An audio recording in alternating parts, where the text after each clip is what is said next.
Hello, everybody. This is Dr. Alex Avila with Love University, and we're back. I'm an author, psychologist, and speaker. Every week, we talk about how to love ourselves, others, and our nature, how to improve our career, finances, relationships, spirituality, and health. And we've been working on a very interesting topic called Invincible You, based on my book, Invincible You, Discover Your Inner Power and Achieve Your Heart's Desires, how to achieve your highest potential in life. And today's topic in the series is Master the Desert of Weakness. The desert of weakness is a part of your mind that is self-defeating, that has negative thoughts, that tries to keep you down, tells you that you're not good enough, smart enough, or attractive enough to succeed in life, that you can't find love or anything else that's worthy. Did you know that your worst weakness can become your greatest strength? If you know how to do it, you can transform your weaknesses and faults into amazing strengths and attributes. You can work wonders in your life and live to your fullest potential if you do this. You no longer have to be afraid of the things that used to hold you back. You can tap into your hidden power and use them for your own good. It starts by understanding how your mind works.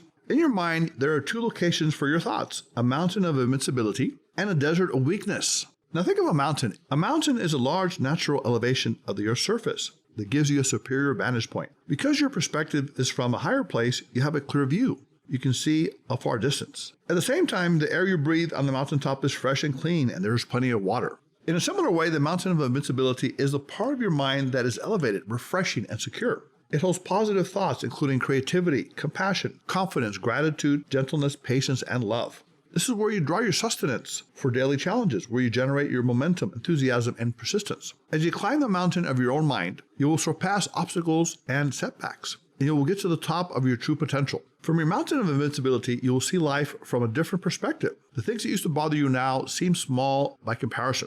You're able to see the big picture of your greatness. When you reside on the mountain of invincibility, no problem or challenge seems too big. You feel that you can overcome anything. In this safe and secure mental place, you have no fear or psychological limits. Your confidence is strong and your faith is unshakable. On the other hand, the desert of weakness is a holding place for all of your negative, critical, and self-attacking thoughts that have been built up in your mind over the years. In the physical world, a desert is a place that is hot and dry and drains the energy and life of those who are unfortunate enough to be stranded there.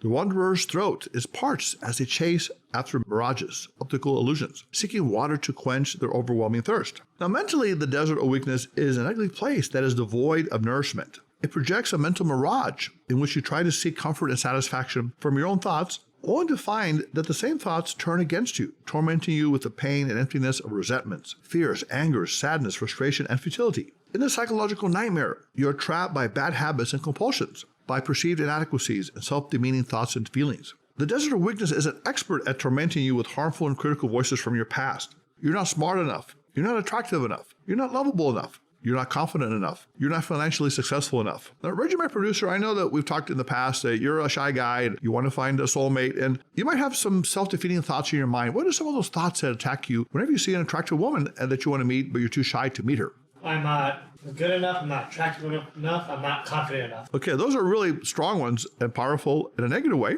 Do you do anything to combat those thoughts? Do you try to switch them or transform them? Well, yeah, I try to focus on my good qualities. Okay, so Reggie, what are your good qualities? I know you've been with me for a while as a producer, so tell me some of your good qualities. Well, I'm smart, I'm considerate, and I can be funny at times too. You're pretty funny at times. You're a charming guy. So the problem is that Reggie and listeners is that the desert of weakness knows your weak points. It knows the inner mental places where it can apply the most pressure. It knows how to make you backslide into your old habits and bad decisions. It thrives on tormenting you with your weakness by reminding you of your inadequacies and failures. It attacks you. Just take one more bite of that ice cream that you love. It won't hurt your diet. Call him again. So what if he's a little crazy? He's too irresistible. You're terrible at finances. Don't even think of investing. You'll lose everything. Clever and relentless, the desert of weakness likes to utilize self-defeating thoughts to attack and keep you weak so you don't have enough willpower to move toward the side of invincibility. The ultimate goal of the desert of weakness is to encourage you to indulge in negative and self-critical thoughts. I can never get ahead financially. I can never lose weight. I can never find true love. These thoughts then create a pressure in you to relieve the negative feelings from the thoughts by engaging in self-harming actions, maybe spending too much on a luxury item that you can't really afford, eating and drinking too much, getting involved in harmful and toxic relationships. Now, to escape the pain from the thought, you may behave rashly. You may do something that you regret, get involved too quickly in a relationship, or do the activity, eating or drinking too much that you know is bad for you. But now this creates another pressure. You feel ashamed and inadequate, which creates another cycle of self-condemnation. I'm no good. I don't have any willpower. followed by more self-damaging actions, spending on more unnecessary purchases, more overeating and excessive drinking, and rebounding into another negative relationship. The problem is that your self-defeating mindset remains unchanged between the two acts. The second act, falling back into your old self-harming habits, is also the outcome of the same negative mindset. Because you felt regretful and guilty in the past, you don't have enough willpower to change your behavior, to stick to your budget, go on a diet, or leave the bad relationship. As a result, you fall into that vicious cycle of negative actions followed by negative feelings, making you repeat the same bad actions because you don't feel that you can do any better. You feel weak, perhaps even worthless. As a result, your emotional tie to the past clouds your good judgment. You still see yourself as a weak person who doesn't deserve any better and can't change your life. Now, one of the biggest problems psychologically is that this weakness that we're talking about, the desert weakness, it's kind of like a family, or let's say a negative family. You know, those gossiping and critical relatives that you can't stand. And they get together for a family disunion, not a reunion, but disunion. They criticize and complain around the dinner table. You can easily recognize the weaknesses of your relatives by their mannerisms, vocal tone, and facial expressions. There's a relative that makes you feel bad and miserable. Let's say on one side of the table, you have Papa Fear, the part of your mind full of fearful thoughts, talking about gloom and doom. You'll never make it. Things are going to work out bad for you. The world is coming to an end. Your life will be destroyed. On the other side of the table, another of these weak relatives mentally is Mama Regret. She attacks you and says, all the mistakes you've made in your life, you've wasted your life. Look at how much you've ruined it. The good news is that we're going to look in the next sessions at Love University at how to challenge these weaknesses, how to eradicate them, how to get rid of them, and how to defeat them and kick them out of your mind once and for all, whether it's rushing, anger, regret, or fear. So we're going to tackle each of these weaknesses one by one until we can start to transform ourselves into the invincible you, that part of you that's powerful, confident, successful, no matter what the circumstance or situation. You will be full of love, power, and connection with other human beings. So Love University students, this week, try to discover those negative thoughts that hold you back. And Reggie was saying, those thoughts of inadequacy, maybe you're a shy person, maybe you feel you can't succeed in business or career, or change your health habits or lifestyle.